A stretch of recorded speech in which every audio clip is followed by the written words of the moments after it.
রোববার দুপুরে 2025-26 অর্থ বছরের প্রস্তাবিত বাজেট চূড়ান্ত অনুমোদন পায়। এদিকে বাজেট নিয়ে রাজধানীর একটি হোটেলে সংলাপের আয়োজন করেন Centre for Policy Dialogue CPD.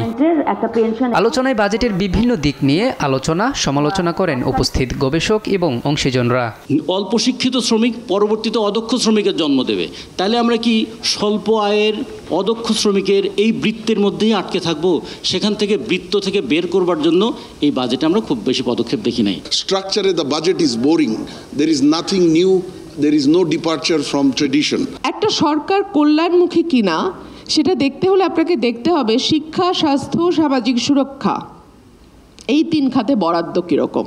এ সময় প্রস্তাবিত বাজেট সামগ্রিকভাবে চলমান অর্থনৈতিক চ্যালেঞ্জগুলোর মোকাবেলা করতে ব্যর্থ হয়েছে বলে জানান সিপিডির নির্বাহী পরিচালক ডক্টর ফাহমিদা খাতুন। এইরকম যদি ঘাটতি হয়ে থাকে বাস্তবায়নের ক্ষেত্রে, তাহলে যেই উদ্দেশ্যে বাজেটটা মানুষের জন্য প্রণয়ন করা হয় সেই উদ্দেশ্যগুলো তো আসলে পরিপালন হবে না। আরও একটা বিষয় এখন আমাদের শঙ্কার, সেটা হচ্ছে যে এই যে মধ্যপ্রাচ্যে উত্তেজনা হচ্ছে, যুদ্ধ চলছে, সেটার প্রেক্ষিতে কিন্তু আমাদের অর্থনীতিতেও একটা এটার অভিঘাত হবে।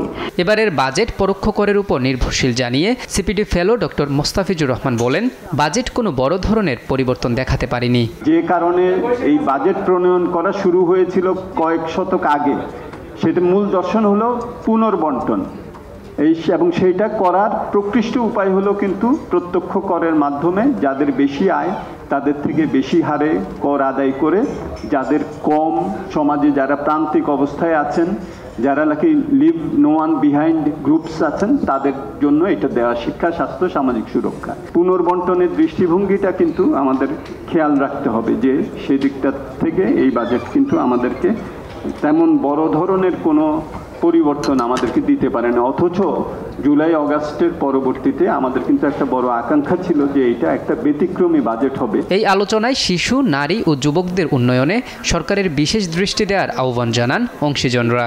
আমার নাম মোহাম্মদ আলাউদ্দিন, দেশ টিভি, ঢাকা।